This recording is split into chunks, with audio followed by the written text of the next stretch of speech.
السلام عليكم ورحمة الله وبركاته. بسم الله والصلاة والسلام على رسول الله. طبعا بنحب نرحب بكل المتابعين وكل الأعضاء.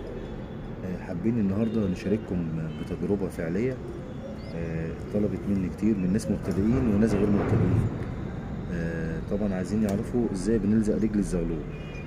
طيب، دي مشكلة. انا طبعا يعني الفيديو دوت انا عامله مخصوص عشان خاطر يعني هنعرف ازاي بنلزق الرجل بتاعت الزغلول. بس الرجل اللي زي دي لو حضراتكم واخدين بالكم منها، الرجل دي كده مش هتنفع.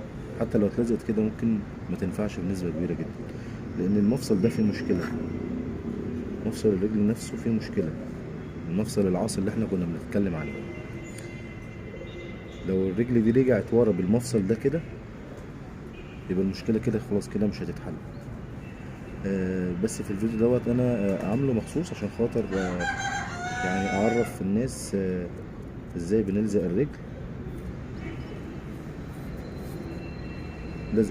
لزق طبي خالص. بنقلب الزغلول،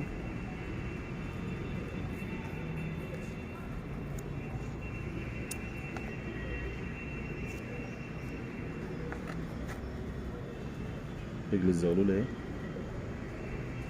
بناخد الرجل من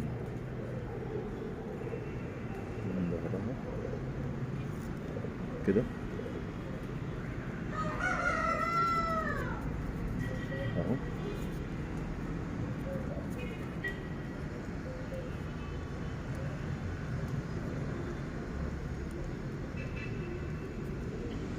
نعملها كده زي ما حضراتكم شايفين.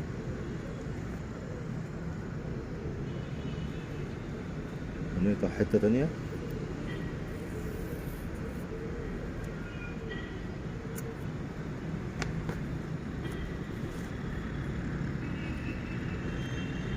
بسم الله. ونجيب اللزق من فوق هنا كده من الحتة دي، ونلزق.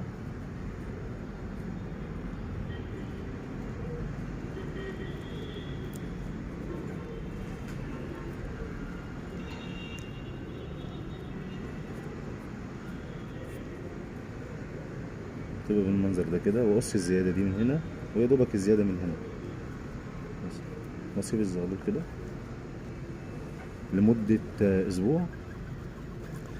لو هو في العمر دوت بحاول اديله ديكال نص سنتي. لو هو في العمر دوت بحاول اديله كل يوم ديكال نص سنتي لمدة أسبوع، وفي خلال الأسبوع بزود السنتي نص سنتي لمدة سنتي. وبفك اللزقة بعد أسبوع، وبسيب رجل الزغلول عادي جدا لغاية ما أشوفها اتعدلت بنسبة قد إيه، وبرجع أربط رجل الزغلول تاني وأخليها أسبوع، وأفضل متابع معاه لغاية ما الزغلول يقف على رجليه وتبتدي رجليه تبقى سليمة. ويا رب يكون الفيديو أفادكم، وإن شاء الله نحاول في الفيديوهات اللي جاية لو في أي معلومة لوجه الله إن شاء الله نقدر نفيد بيها المتابعين نقولها. والسلام عليكم ورحمة الله وبركاته.